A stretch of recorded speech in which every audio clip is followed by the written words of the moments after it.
You are listening to Offensive Lines with Marlon and Boyd. Small stakes NFL gambling for the average fan. Welcome to Offensive Lines. I'm Marlon. I'm Boyd. And another profitable weekend. Can't complain about it. It's 2 out of 3 ain't bad. Yeah, sing it, Meatloaf. So, yeah, 4 games.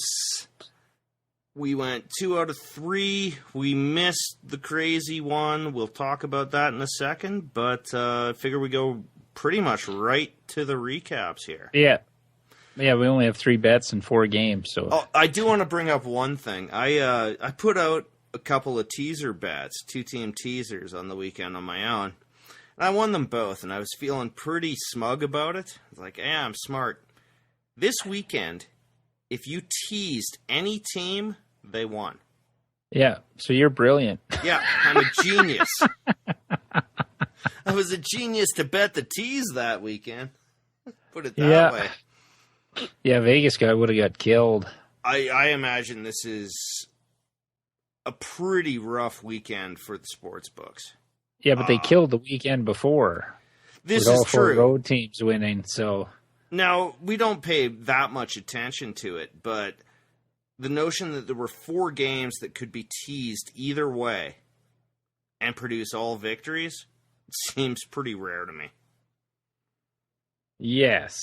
Well, as rare as all 4 road teams winning in a weekend, which had never happened before in the wild card round. So, fuck, up is down, black is white. And we still made money.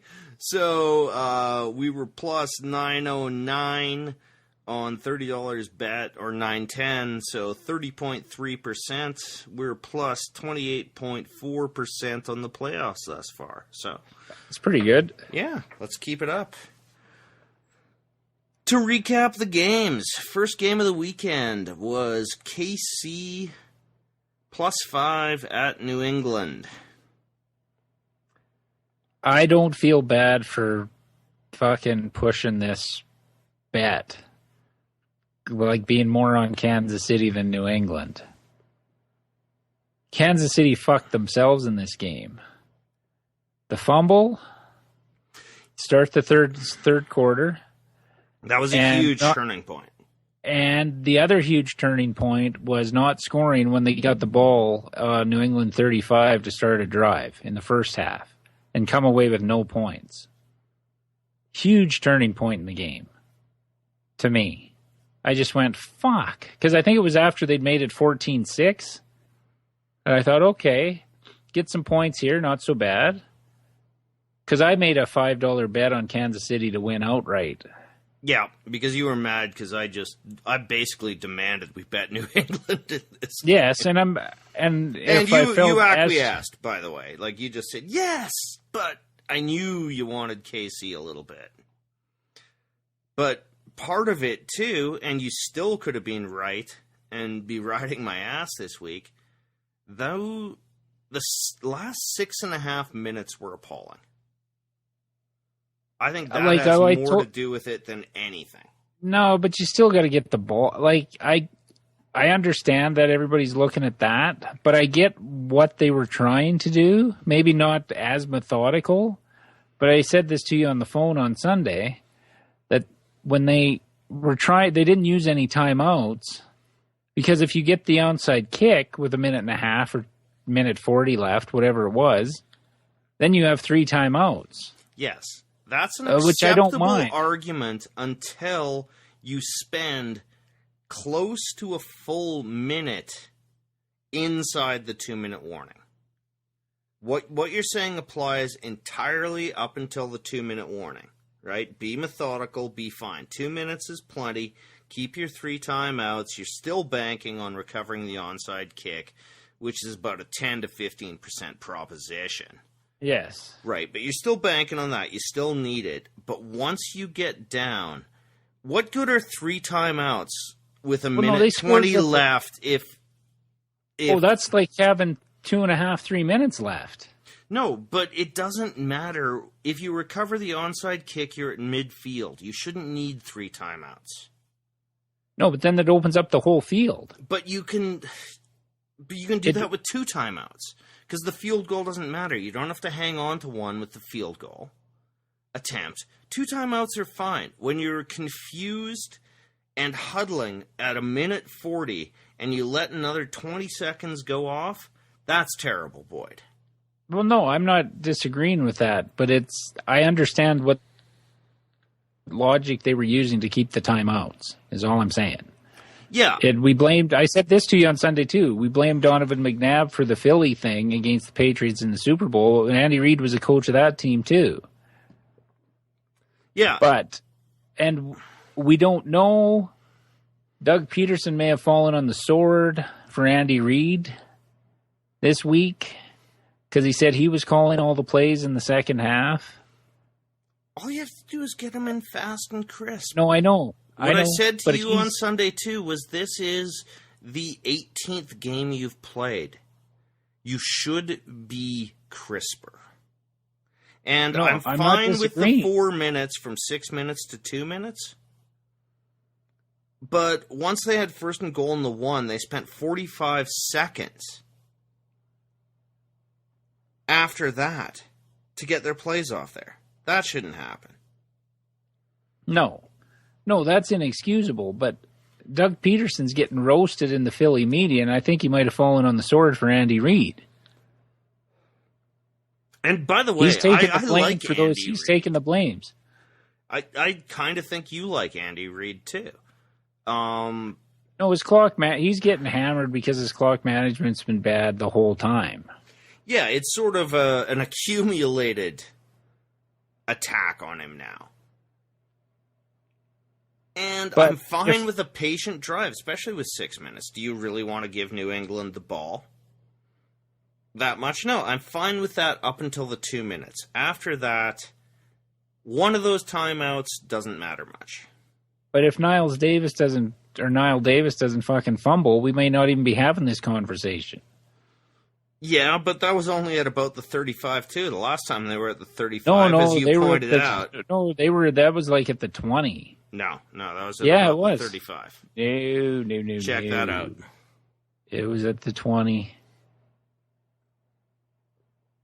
They were at the 35. Check that out. But again, everyone is going to have a turnover. Almost all the time. I think another thing that's missed here, and I agree with you about the turning point, because, again, when we were talking Sunday, you were at Warwick watching the game. Saturday. Saturday. It was the quick turnaround that New England turned that into 7.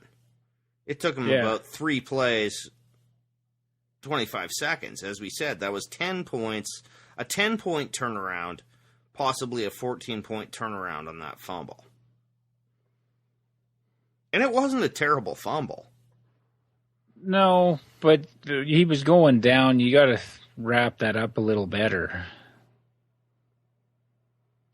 He was being tackled, and the second guy in got the ball. Well, yeah, and there's a second game where this applies. Yeah. as well. Thankfully. KC were gamers. I think they could have won, but I think really the big thing here, which I brought up, was with Edelman and Gronkowski in the game, that will neutralize KC's pass rush. Yeah, but Houston only played about 10 snaps, too. Yeah, but they'd been getting pressure without him. He didn't play the last 6 games, right?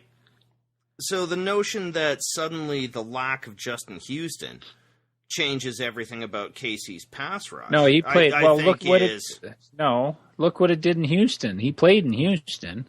Yeah, but that was the only game he'd played. He didn't play the last 6 games of the season. They won all of them with massive pressure.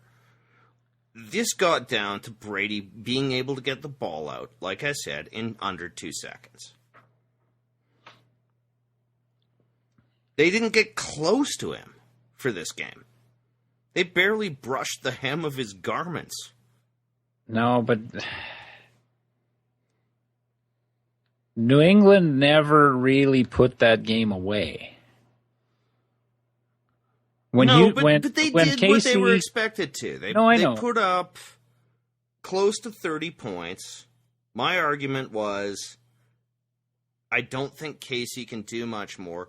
Casey didn't do a whole bunch until New England started losing defensive players left, right, and center. No, but when you go into New England, you shouldn't be conservative. I think they were being too conservative in the first half. Which is a bit of an Andy Reid trait as well. I think Andy Reid ultimately doesn't trust his quarterbacks. Whether it's Donovan McNabb, Alex Smith. I think Alex Smith is really good, by the way. I know I'm on an island there a bit, but he's gotten to this point. Let him run the fucking offense. Why does every play have to come in from the sideline? Why do you not have a stand-up package and trust Alex Smith to do it? Because I think he can. I may have misspoke a little bit there about their plan in the first half, because I kind of liked it and understood what they were trying to do. It was the old keep Manning off the field offense, and they were gashing him with the run. Brady in this case, but no, I know, but it started with Manning. How do you beat Indy? Keep Manning on the sidelines. Oh yeah, Chargers. Because Brady didn't do that. Yeah, Brady didn't turn into we got to keep Brady on the sidelines till he hit about 30. So till they changed that offense, he was never the 50 touchdown guy until after the second Super Bowl. When they opened up the offense, got Moss and all that. Okay. So it started with Manning. Ball control, keep them off the field. They can't score 30 if they're not on the field. But that fumble, I was thinking 7 when they got the ball at the 35. Because they'd been moving the ball against New England. They just couldn't score. They couldn't score inside the 20. So which is kind of true. I understand why you're. It was frustrating. New England was beatable that day. New England was beatable, but I demanded we take the right side, so I'm going to still be happy about that. Oh, good, because we're coming up to a game that I'm going to be happy about.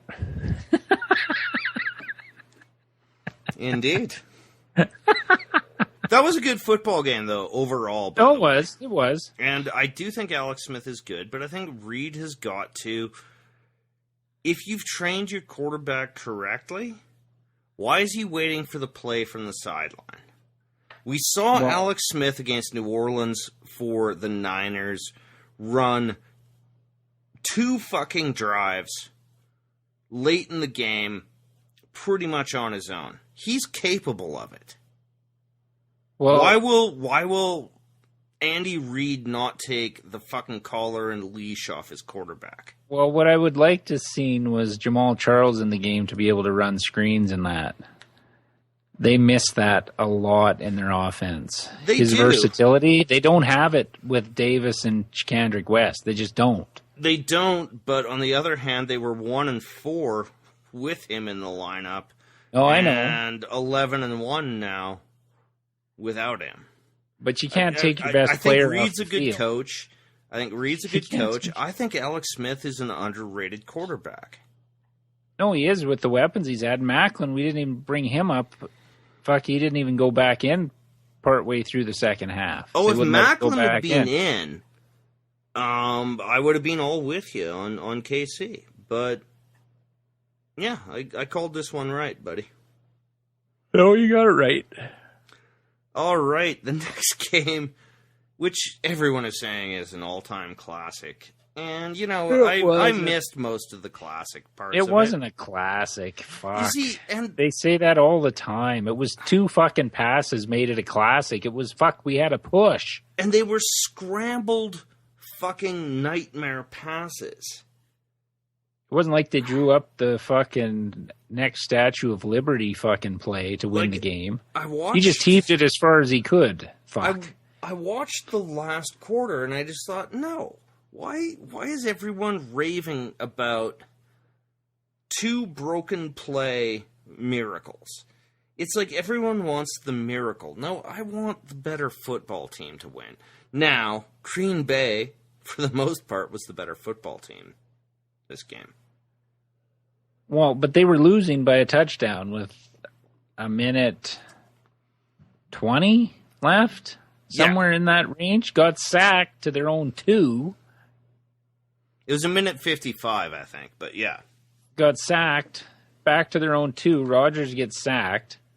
I was thinking we might get a safety for a fucking cover. And then he throws the 4th and 20 miracle to Janis. Yeah. I think was his name. Yeah, it is Janis is his last name.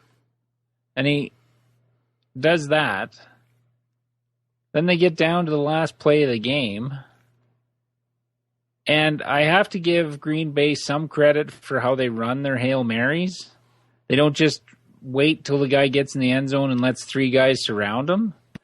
They time it so they're running into the ball and get to the highest point before the stationary DBs can get there. They take it away from them. They don't wait for the ball to come to them. They go get the fucking ball because they're crossing the goal line and jumping as the ball is coming down. Where Patrick Peterson, can somebody explain to me, this drives me fucking nuts. Why are you standing in the end zone? Why not be like a punt returner, fucking stand at the 5 and then track the ball?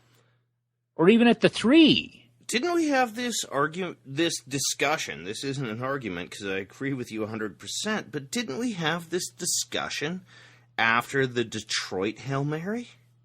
Yep. Did no one watch that film? I guess not. And the blitz doesn't make much sense there either. No, the blitz was... Oh, you know what I think about big blitzes in that situation. Cost us the cover. Cost us a push. Or push. Yeah. And I really didn't watch much. I have watched the entire quarter on replay. No, but if you want to call it a classic, it was 3 plays. I do not think it was a fucking classic. It was exciting. It was down to the wire. No, it was 3 plays in succession, basically. Game. No, it was 3. It was about 2 minutes and 20 seconds of game time, which they're calling a classic. Well, I actually think more classic was the way Larry fucking Fitzgerald just fucking turned it on. And I'm even accepting that broken play, which is about the equivalent of those Hail Marys, right? Yeah. Where Carson Palmer is flushed out to the right, and they give up on coverage, and they catch him. Anyway, previous to that, he got close to 100 yards through sheer force of fucking will. That was outstanding. I think that's what should be remembered is Larry Fitzgerald won Carson Palmer a playoff game. He was fucking amazing. Yeah, that was I said this to you on Sunday. I didn't think he still had the wheels. Well, and we talked about how they're using him. And how amazing Fitzgerald is that he transitioned to a slot receiver. Gave up his ego, gave up and all of that. I thought he was done 2 years ago. But this is the thing we were talking about too. Is it the coaches that won't convert wide receivers to slot? Because I don't know. You don't need, if you can be Anquan Bolden and move into the slot. He fucking won Baltimore a Super Bowl from there. He was fantastic in Baltimore, still good in San Francisco. If I'm Oakland, Michael Crabtree is more valuable in the slot than he is on the outside because he's not fast enough to go deep. You turn him into an Edelman. But is it the coaches? Anquan Bolden almost won San Francisco a Super Bowl. Yeah. And that was him. Well, I tend to think it's the ego of the wideout. Well, no, what they're all like. You don't think Chad Johnson or Terrell Owens they're broke? You don't think they would have went and played the slot if somebody gave them a job in camp? Okay, think back to Hard Knocks. They started to run Chad Johnson in the middle, and he couldn't hang on to the ball. Right, that Miami Hard Knocks? They were playing him in the slot. Maybe the skill set's different, and it takes a really special guy like Fitzgerald. It's not the skill set. It's not the skill set. It's the brain. It's fear. On the outside, you're not coming against linebackers all the time. Yeah, it comes down to fear. Because we've all seen receivers go across the middle, wideouts go across the middle, and alligator arm it. That's because they hear footsteps. But we see the transition from corner to safety all the time. But we don't see a wide receiver go into the slot. I don't get it. But I'm glad he got the winning touchdown. And my other thing here is, all of a sudden, because it was Aaron Rodgers on 2 Hail Marys, everyone's raging now about the overtime rules. I don't have a strong opinion on them, but come on, they're the goddamn rules. Just because you want to write another chapter in Aaron Rodgers' history. And by the way, is he really the best? No. He lost one fucking receiver this year. And that offense went to shit. Yes. Tom Brady has worked with shit. Well, Alex Smith won 14 out of his fucking 15 years in the league. Alex Smith went 11-0 until the playoff game with Jeremy Maclin and fucking Travis Kelce. Yeah. And backup running backs filling in. And absolutely, I'd take Aaron Rodgers on my team, but this notion that he is the undisputed greatest quarterback in the league, I think really has to be addressed. Well, when the offense looks fantastic, he's fantastic. But yeah, all the blame goes to the receivers, the drops, the this, the that. Yeah, these receivers aren't that good. Well, they were great a year ago. But we know what happens when 2s try to become 1s, too. Yes. When everybody has to move up the chart, it can fuck. If they're not getting open, it doesn't matter. If there's no window, Brady's guys, then it's got to come to scheme. So then it's got to come to McCarthy. If you're not running plays to get your guys open with deception, look what this. Okay, we'll get to this more in the Steelers game, but look what the Steelers did without Antonio Brown. Yeah. That's play design. So some of this may have to fall on McCarthy.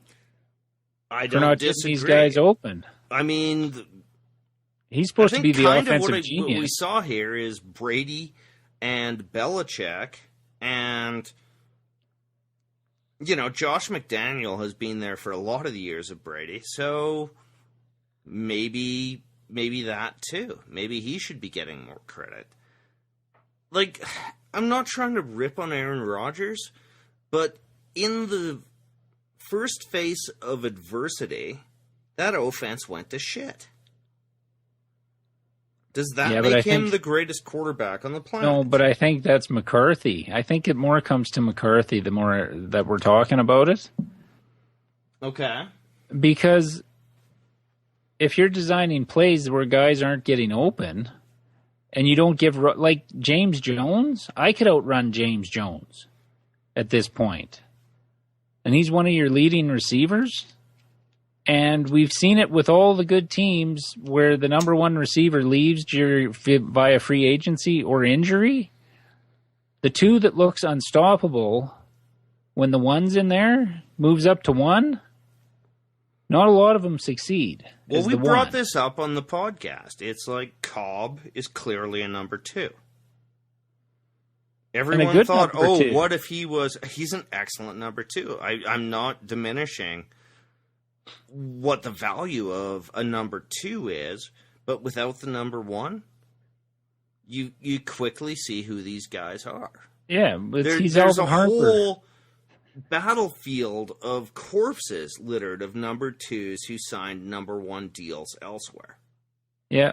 Well, look at, and I don't know if most people considered Crabtree a number 1 in San Francisco, but look at Kaepernick without Crabtree. He looked competent to a degree with Crabtree on his team. Lost without him. And he was the number 1, but he also had a great number 2 in Bolden. Yeah. Who,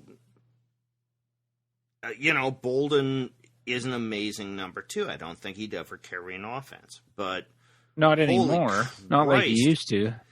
In the old days, I would have killed to have him on my team. Yeah, but Green Bay never did get the mix right on offense. Didn't help that Eddie Lacy's carrying around an extra 40. That was the slowest 60-yard run I've ever seen in my life. That looked like an interception by a lineman. That one run? Yeah. But good God. They never truly found a rhythm. They were running at will against Arizona.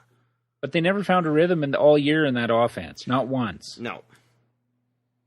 They struggled from the fucking opening game on offense. We're like, what? They're only beating Chicago by 6 at home and that type of shit? Yeah, they were losing to Detroit. They weren't quite as bad as Atlanta when they were at 6-0, but we both took Denver in that game. Yeah. That was their first loss. When they had 77 yards offense. All right, next up. This is another game I really hated in terms of a football fan. Seattle +3 at Carolina. We had Carolina. Oh, by the way, we won on New England. 10 paid $19.09. We lost on Zona. And we won here in Carolina. 10 pays 20. I hate these games that are one team one half and one team the other. The score might get close. The final 2 minutes might be interesting, but it's not entertaining. No, I was watching the hockey. The Islanders were playing. Well, no, the Islanders played after that. But yeah, I didn't think Seattle would make it that close. No, but you called me at halftime, and you said, oh, you know my rules that nothing's in the book till it's in the book, but you just said, I like our chances here, and then you brought up Green Bay scoring a bundle, the Giants scoring a bundle, New Orleans scoring a bundle.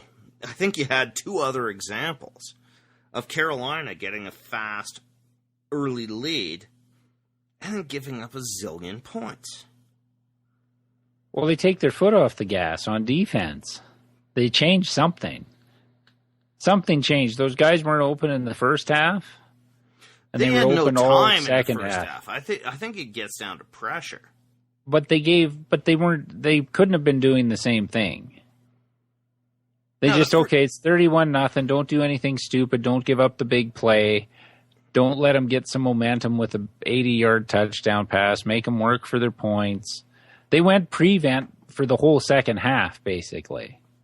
Zone defense, for the most part. Wilson picked them apart. They were only rushing 4. No, but isn't the prevent zone supposed to prevent, the first 2 touchdowns? That's supposed to prevent big plays. It's supposed to stop those exactly. And those were not hard throws. They were not hard catches. On Seattle's last drive, holy fuck, Baldwin and Lockett made some fucking catches. Holy shit. Yeah. Well, that would have fucked us if they scored a touchdown. Well, and I do want to talk about that a bit. I texted you, just take your fucking 3. But looking at that, Pete Carroll did something which I think is really brilliant. It's 1st and 10 at the 20. It's about minute 45 left, I think, around there. Why not take 3 shots to the end zone at 4 seconds each? Yeah. Before you take your 3. I haven't seen a coach do that before. And I'm kind of quietly in awe. He just changed my mind, changed the whole sort of paradigm of what you expect a team to do. Because you're only losing 12 seconds. There's a minute and a half. You still need the onside kick, right? Yeah. And Which then is, if you get as that, we just discussed, 10 or 15% chance. And with Hauschka kicking, you only need, what, to get 15 yards, 52 yards? If you recover the onside, yeah. Yeah, 15 to 20 yards puts them easily within field goal range. Not a gimme, but you're kicking it from 52 if you get to the Carolina 35. I've never sweated a 31-point lead like that in a game before. Oh, yeah. And what he did on those 3 plays, there's no middle of the field. There's nothing short. It's one look to the end zone, throw it through the back. Take your 3 shots there, because that's probably how the game's going to end if you take your 3, right? Yep. You're going to end up taking it, so you might get 6 shots at the end zone versus 3. That was fucking great coaching. I haven't heard anyone talk about this. It didn't work. And it could have cost us our money. But then you have to, if you're going to give him credit for that, we also disagreed with him not taking the 3 in the first half, which would have changed that whole play calling sequence at the 20. Absolutely. That was if a it's terrible a 7, decision. And I know it's hindsight at the time. No, but you said were more on the fucking time. Yeah, you were more on it than me. I thought, it's 31-0. I didn't mind them going for it, more because they missed it, and it prevented them from getting any points. But no, I was all about them taking 3 there. But he's trying to get a spark. If they score a touchdown there, they've got something to build on going into the second half. But 3... Troy Aikman said one of the best things he's ever has. He's just going, when you're getting your ass kicked, those first points are hard. Just take your 3 there. Yeah, but we've talked. I've been thinking about that after we talked. But what we've said in the podcast. You need the 3. Before, I know, but we've said in the podcast before, all these fucking coaches that don't want to get shut out and they don't go for it and they take the 3. First half, you're not worried about getting shut out. The argument doesn't hold. Well, at 31-0, it's a different. But you still need that 3. If it was 28-0, maybe things change, right? Yeah, it's still a 5. Well, it's not really. No, you're not going to go. You're not going to go for the 2 every time. No, you still need that 3 points, and in fact, you brought that up in our conversation. It's you still need the 3 somewhere. Yeah. And I think that was a terrible coaching decision, but his coaching to go for the end zone, much as it might have fucked us, I think was brilliant. And I think right now Belichick is just going, yeah, that was really smart. Well, as much as I hate what Carolina did defensively in that and offensively in the second half, I don't blame them. The worst thing you could do is have Newton throw a pick that gets returned for a touchdown or sets him up with a short field. Oh, in the second half, you mean? Chances. Yeah, they didn't have to take any chances with the lead they had, and they didn't. They'd get to 3rd and 6, run it. Well, we weren't even taking a chance. I think the biggest play of that game was when it was 0-0. And they gave it to, Cameron Artis-Payne? If I have the name right. And he fumbled in the red zone, and they got that crazy lucky bounce. Yeah, that went Tolbert right to Tolbert. And we didn't even bring that up in the New England recap. That, what the fuck were they doing throwing that ball on 2nd down for New England? Well, they have no running game. Oh, I know, but why that's what they even do. throw that? England, that could have been. There was about a 1 in 5 chance that's a pick. Oh six. Yeah. Yeah, we talked about that on Sunday too. Yeah, no, I can't believe we didn't bring that up because they got away with it because on a double deflection, Edelman caught the ball for a first down and Belichick's a genius. But why the fuck do you throw that ball? Well, because they can't run it. They were going to be throwing it on one of those downs. I think that was second down. Yeah, it was. They're going to be throwing it to get the first down because they can't. Kansas City had all 3 timeouts, so they would have got the ball back. Yeah. So they were going to one first down ends the game. So and they have no running game. How many times did they run it? Like 8, 9? I don't even know. I think it wasn't many. 9, but I could be wrong. So they weren't going to get it running. So you've left the whole game in Brady's hands. I'll give New England a pass on this more than some other teams that are more balanced that throw when they try and end the game.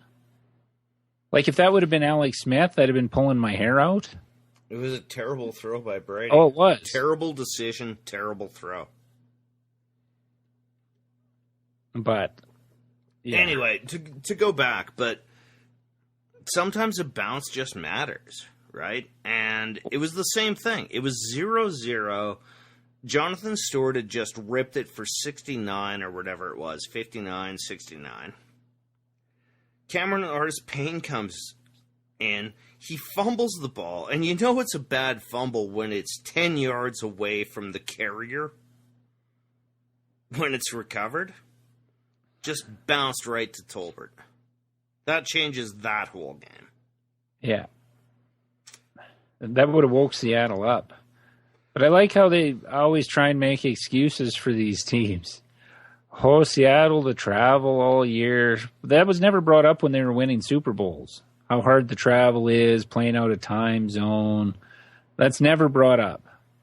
But when they're getting beat 31-0, Aikman, the travel, it's tough on the East, 10 o'clock, Seattle time. Like, okay, fuck off. It is a factor, I believe, but it's only brought up when they're getting their ass handed to them. And they went to 2 Super Bowls in a row. How big of a fucking factor could it be? And they're not gone yet, by the way. I think Russell Wilson actually became a good quarterback. I know that pisses you off to no end. I think he's actually become a good quarterback. Well, he's okay. I want to see him win a Super Bowl without Lynch carrying him there. Yeah, and by the way, Lockett's the real fucking deal. Let's just talk briefly about that catch where you and we were talking about it. We thought there was no chance he made that catch on the sidelines. He was hurtling like a missile. It seems impossible that he could have gotten his feet in. But he did. No, but if you want to say Wilson's become a good quarterback, those 2 picks in the first half were inexcusable. Oh, horrible! Particularly pick. The second one. He looked just like Brian Hoyer on that second pick. It's like a guy lumbering in on him. Not even that close, right? Like I don't even think that was a pressure, really. There wasn't a Seattle guy in the area of that throw. Yeah, and that was your guy, Cortland Finnegan. Yeah. Anyway, all right, and the final game, which you got right and I got wrong, but I got right otherwise. On your tees. You had to bitch I got it in the tees, and I had it in a parlay, which I didn't win, which I do with my boss at work.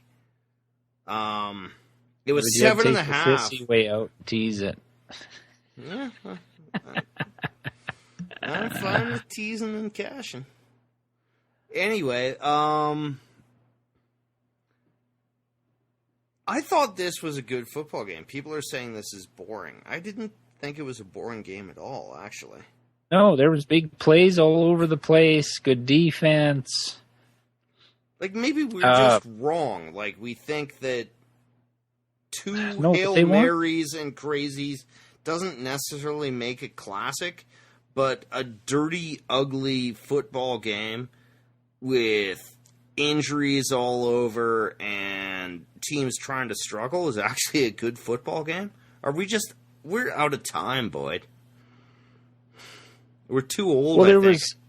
No, but I like games. I guess the Green Bay game was close through most of it. But Green Bay should have won that game, by the way, handily. The storyline in the Pittsburgh game with all their injuries and what they were doing on offense, the drops, and I'll say this, the drops affected that game for Denver a lot. Holy crap. That was the best game I've seen Peyton play all year. Damn it. That's what I was just going to say, you fucking line-stealing bitch. Yeah, no. I stomped on your throat there. No, that's the best game I've seen in the last 2 years, or the best he's thrown the ball in the last year and a half. The one drop I'll excuse was Hillman on that first down, where it was a little high. But they had first downs and drive-ending drops all the way up until the winning drive. You guys were dropping balls all over the place. Emmanuel Sanders across the middle. Hillman. Was it Hillman? Yeah. He had him wide open in the middle. He looked upfield. He had about 30 yards in front of him. The fourth down pass, I can't remember who it was, took the hit, couldn't hang on. It wasn't even one of their big wideouts. It was like a third-string guy, who I can't remember his name, dropped it. At halftime, they ran a montage of drops, and I think it was 6 of them, and only one of them wasn't a clear drop. They did the same montage for Brady, but 3 of those weren't drops that were credited as drops. No, the one at Edelman's ankles. Balls. Yeah. And Brady actually skipped a lot of balls in that game. But I still... When I was watching it, it felt like Pittsburgh was dominating that game. Am I wrong? Like, 2 27-yard punts certainly didn't help. No. But the Broncos' decision to play softer man on these guys made a difference. I think they gave the backups for Pittsburgh way too much credit in the receiving core. I think they needed to pressure Roethlisberger more, needed to hit him more. They just let him they just played soft man and got chewed up. That's what made it seem more. And the drops. Pittsburgh held the ball more because fucking Denver, every time they'd get to 3rd and 4, there'd be a fucking drop in the first half. Well, Peyton completed that one across the middle. That's the best ball I've seen him throw all year, by the way. Yeah, on 3rd down. Yeah, and I'm not even talking about that bullshit get up and play thing. And that play does piss me off. Because if anyone came in and clocked him, it's 15 yards the other way because he gave himself up. Yeah. That's a horse shit superstar play. Go fuck yourself. Well, I'd just like to say this kind of played out how I thought. Denver's defense was the determining factor in that game. That fumble with 6 minutes left was the game. Well, and that fumble was, we previewed this earlier, was pretty much the same fumble Niall Davis made. Yeah. Almost identical. He thought he had the space, though Niall Davis was holding the ball much better than Toussaint was. That was way off his body. Didn't see the hand reach in. It was a great defensive play. But the only sad part about that for me is he's an ex-Michigan guy. Kind of felt bad for him. I feel bad for any of these so-called GOATs. I mean, this guy was on the practice squad at the beginning of the year. Right? Well, yeah. Pittsburgh did everything they could to have running back. They lost Le'Veon Bell, and then D'Angelo Williams came in and dominated in the running game. And how deep can you go on your roster and expect the same production? No, it was. I sent you a text at the end of it. Knew they'd cover all along. Well, once it got to 10. Well, no, I sent you that at 7. Yeah. It's like, okay. So we are tied in the playoffs. I thought I was going to take a 2-game lead there for the longest time. I really enjoyed that football game, and me too. I don't know, that felt like football to me. It was both defenses made and stops. Ugly, and it was played in the wind. And yeah, there were drops. There were drops, by the way, by Pittsburgh as well. Yeah. But though I agree with you, Manning was putting the ball where it had to be. I don't think he's back. Well, he's not going to be Manning from 10 years ago, but he's the best he's looked in the last year and a half. His deep throws, like in stride, were 6 yards overthrown. He but that could throw come down some nice tight balls 20, 25 yards up the field. That BB across the middle on that last drive was fucking insane. That's the best throw I saw him make all year. Best throw. Easily. Like, that last drive was classic Manning. And I hate Manning as much as I hate the Steelers, but I like being right more than I hate either one of them. So I'm glad Denver won and covered. You got your half point. And it's only because we added it 6.5, as I said. That's right, bitches. All right.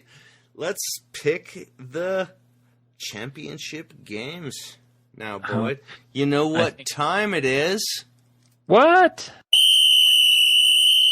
It's motherfucking game time!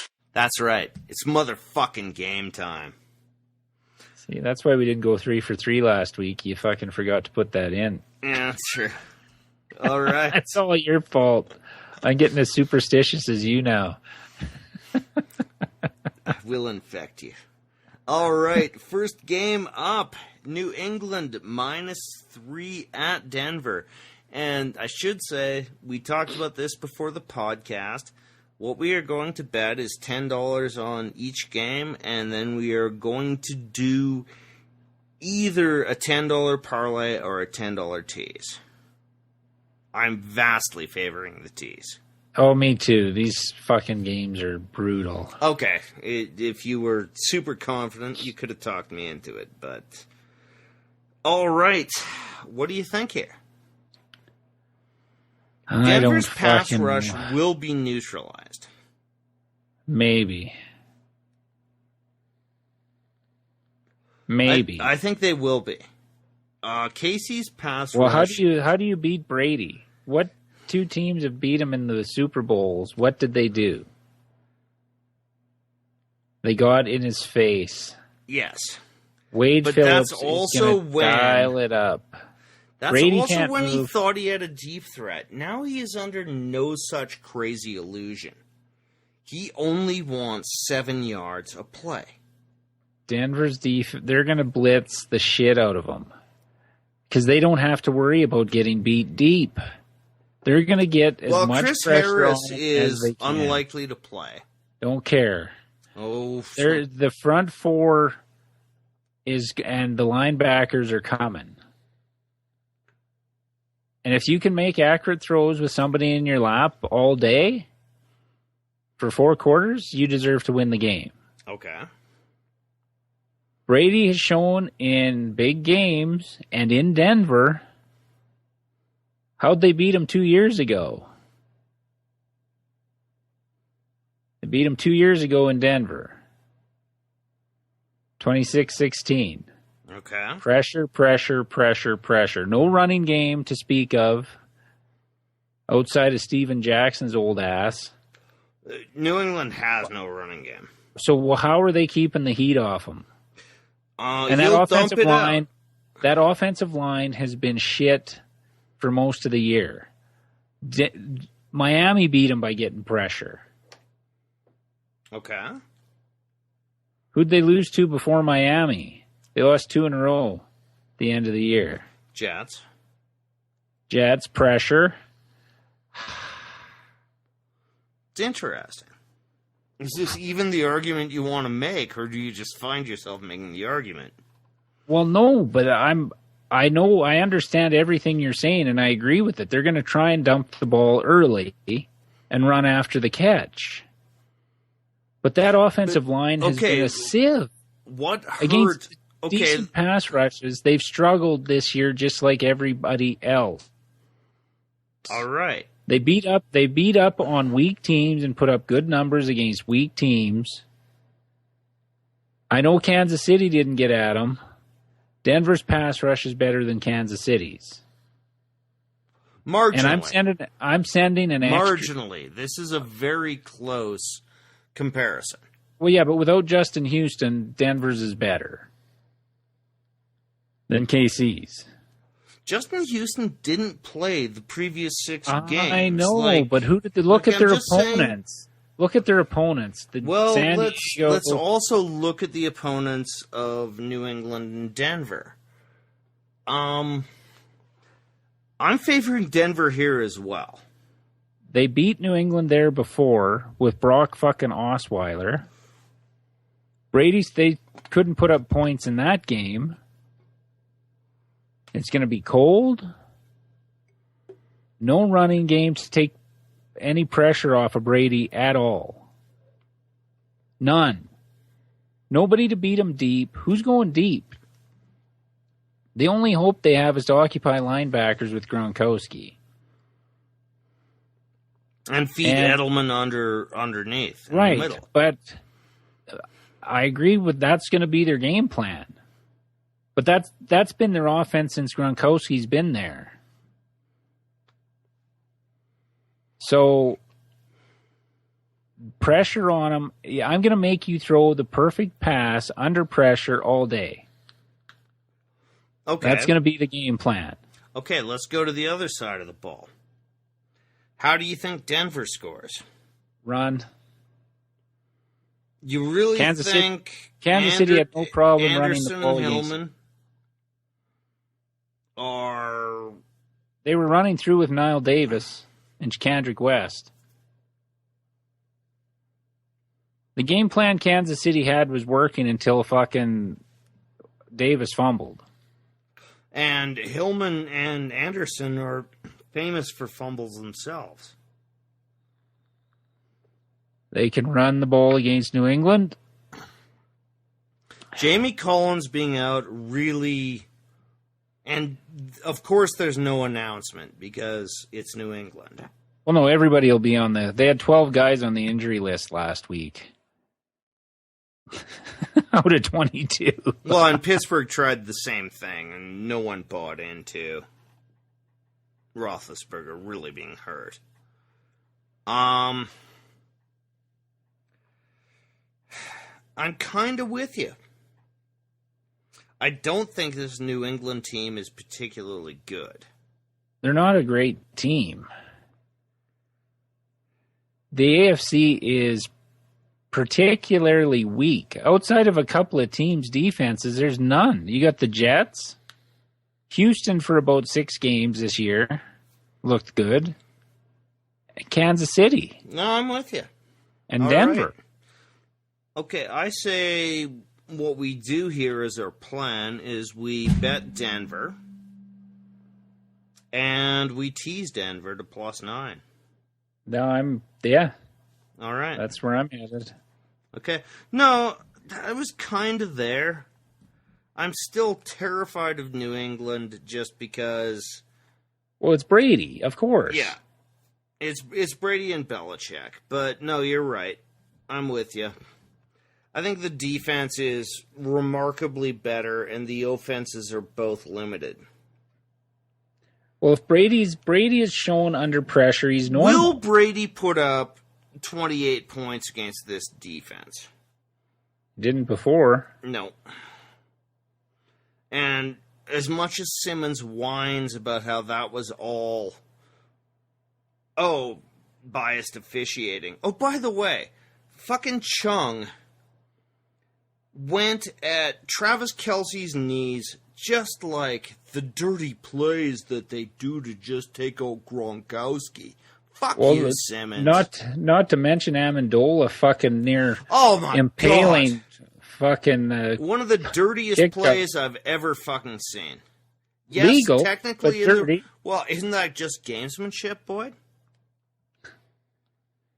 Sorry. That's fucking brutal. That to me was as bad as the Shazier hit on Bernard. Yep. Or the perfect hit on Brown. Brown, yeah. Anyway, that was, and you know that was coached, man. You know it was coached. Yeah. Well, he even brought it up that fucking Bryant could have hit the guy from Denver when he downed it inside the 4. Yep. A one punt. Oh, he didn't call for a fair catch. He could have went and blocked him. Oh, put a helmet in his chin? Okay. Right. New England are fucking angels. Anyway, the Chung hit on Kelce was exactly what Simmons spent most of a whole podcast talking about. They just want to injure Gronkowski. Fuck you, you fucking New England fucking hack. Well, you can't hit anywhere else. Where are they going? Oh, I know. You hit him too high, even Cousin Sell there was what? You're going to try to tackle him up top? What, should we just lay down and get ass raped by your team? Fuck you. All right, second game. We have Arizona +3 at Carolina. And I like Zona here, Boyd. Well, I don't. No? No. No. One reason. I'll give you one reason. Their offense struggled the whole fucking game at home. It's an entirely different setup. Not really. No. Green Bay's defense sucks. Here's where I will go the other way.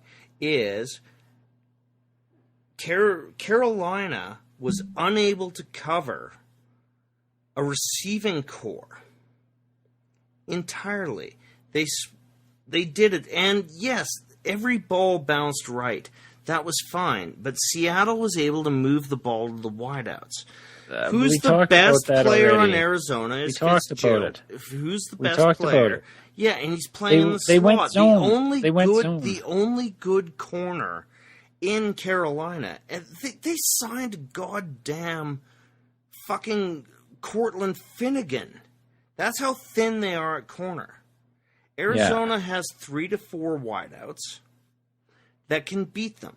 And their best wideout doesn't play the slot receiver. Which is where Fitzgerald is playing. I'm not picking against a 16-1 team at home. All right. Let me tease them then. With Cam Newton.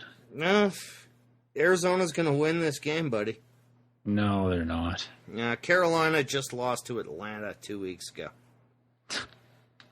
Okay. They gave up a bazillion points to wideouts in New Orleans, Green Bay, the Giants. Their defense is not that fucking good. Pass rush. Yes, it is. No. They went zone in the second half. They went zone in the second half, prevent for most of the second fucking half. When they had to clamp down when they got to the 20, when it was getting fucking nut crunch time there, they locked it fucking down. If Carolina doesn't get up by 30 in the first half, they don't win this last game. Against what you think, okay, do you think Russell Wilson is better than Carson Palmer? If my aunt was my uncle, it'd be a really fucked up situation. All right. Is Russell Wilson better than Carson Palmer? Probably at this stage. Palmer looked fucking lost in that game against Green Bay's defense. Green Bay's defense is really good. They had the 5th most sacks in the league, more than Carolina. They actually give better pressure than Carolina. What does it take for anybody to give Carolina any fucking credit? I don't know what the fuck they have to do. Who bets against 16-1 when they're at home? Me? Apparently. You wouldn't bet fucking Arizona this year when I wanted to bet Arizona because they struggle on the road. And now you want to take them in the NFC Championship game against somebody that's 16-1. Yeah. A 16-1 team that has an injured tight end, their best offensive weapon, was screaming with a shoulder injury on the sidelines. They have their next best wideout is Ted Ginn. I'm not caving in on this one like I did New England last week. All right, well, at least give me the tease then. Yeah, when you caved on New England, and it worked.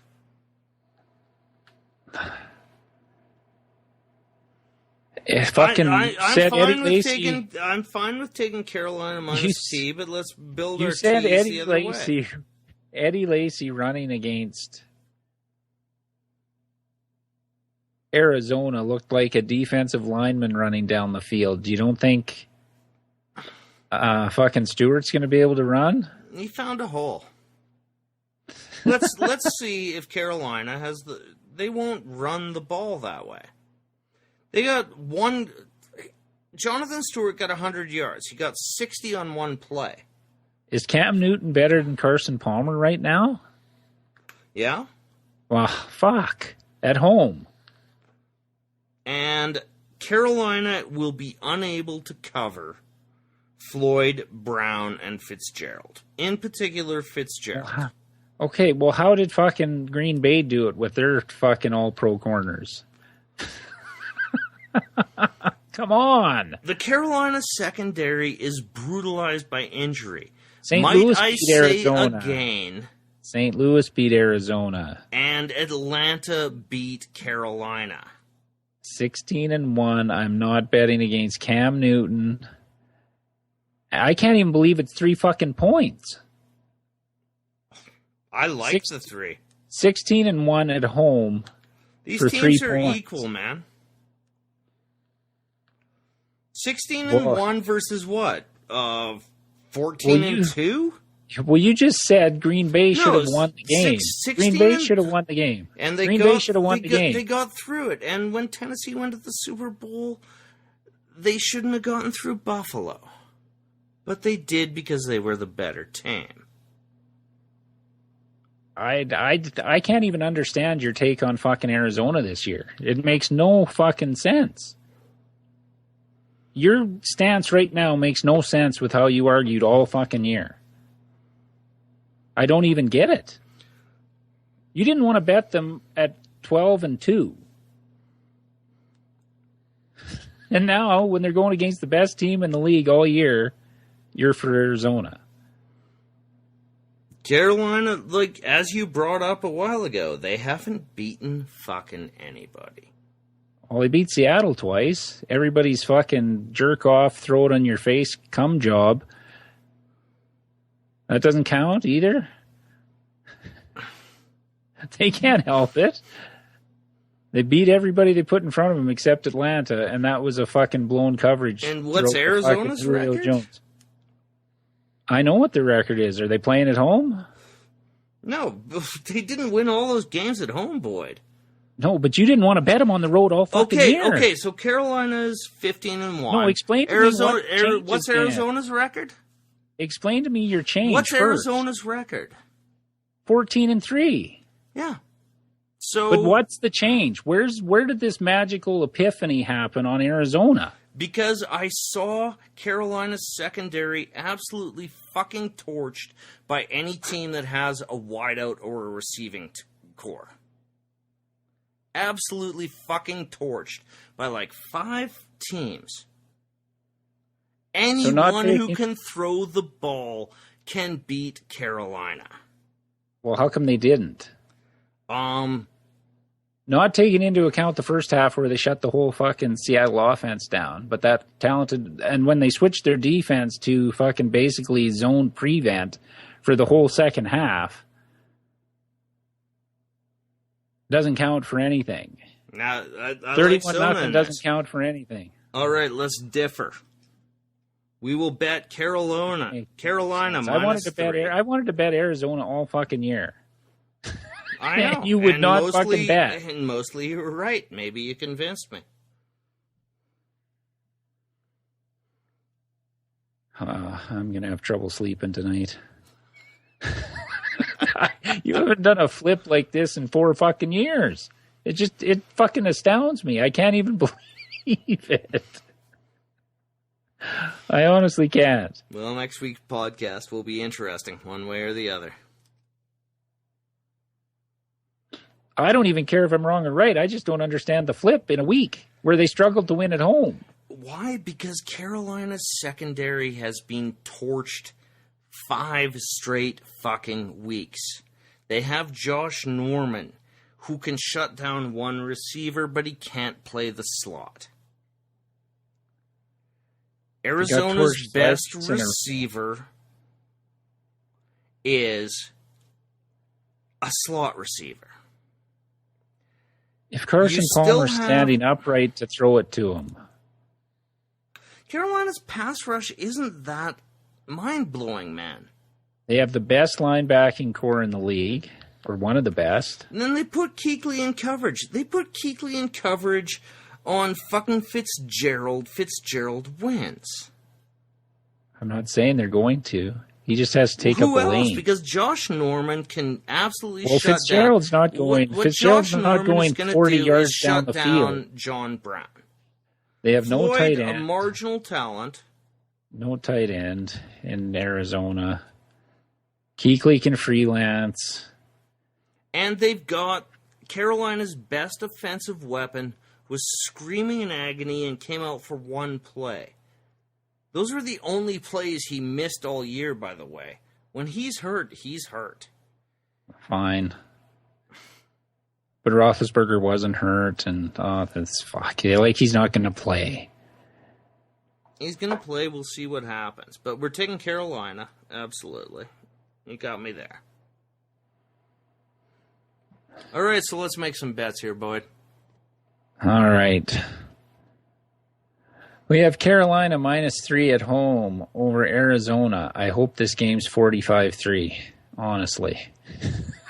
$10 gets us $18.69. Booked. We have Denver. Are we taking the 3? Or are we going to go money line? No, let's take the 3. This could be a 3 game. This could be a push game, Boyd. I know, but we're taking Denver on the tees. Yeah, no, let's still just take the 3. A push would have been great for us last week. All right, we'll take Denver +3 at home to New England. $10 pays $19.09. Booked. And now we are taking Denver +3. No, Denver +3. +9. Just let me finish. Just let me. Oh, okay. Can I finish the bet? Maybe. We're taking Carolina -3. We're going to tease those 6 points. So we have Denver +9, Carolina +3. No. We're taking Zona +9. Oh yeah. Fuck. +9 on both teams. So we have Arizona +9. $10 bet pays $18.33. $18.33. Booked. Sorry, I just know that because I bet the 2 teasers last week. That's what they pay on a 2-team 6-point teaser. Doesn't seem to matter what the the odds what don't the money matter is. You're teasing. Yeah. So should be interesting. Recap, a contentious episode. Fuck, I hate that argument. Fucking hate it. All right, we have Denver +3, $10 pays 1909. We have Carolina -3, $10 pays 1809. And we have a teaser with Denver +9 and Arizona +9, pays 1833. All right. If you want to check out our podcast on iTunes or Stitcher for your Android device, Android device, you can listen to it on our website. You can listen to it on our website, offensivelines.ca. Follow us on Twitter @OffensiveLines for any updates to our blog posts or when a new pod is available. Facebook.com/OffensiveLines. And if you want to send us an email, it's offensivelines@shaw.ca. I'm Boyd. I'm Marlon, but I got to bring this up. Are we posting next week, or are we just going to post the week before the Super Bowl? No, we'll do a recap. We'll do the recap next week, so you can betting won't be done until the following week. Throttle me through the microphone. All right. No, we'll do the recap next Tuesday. We'll do the prop show the following Monday. And then our pick show on the Tuesday for the Super Bowl. Because we got to do our prop show the Monday. Right? Yep. That's the most fun one of the year. For me. Because they don't mean anything. They're just fun. Well, I think we do our pick show first. And then follow it up with the props. Because the props would tip our hand to where we're going in the Super Bowl. So I think it's the pick show on the Monday. And the prop show on the Tuesday. Yeah, the line shouldn't move much after that anyway. Okay. All right. I'm Marlon. Good. I'm Boyd. And could be a fun one next week. I hope Carson Palmer has another Keeman Von Olhofer moment. Generous fucking gambler.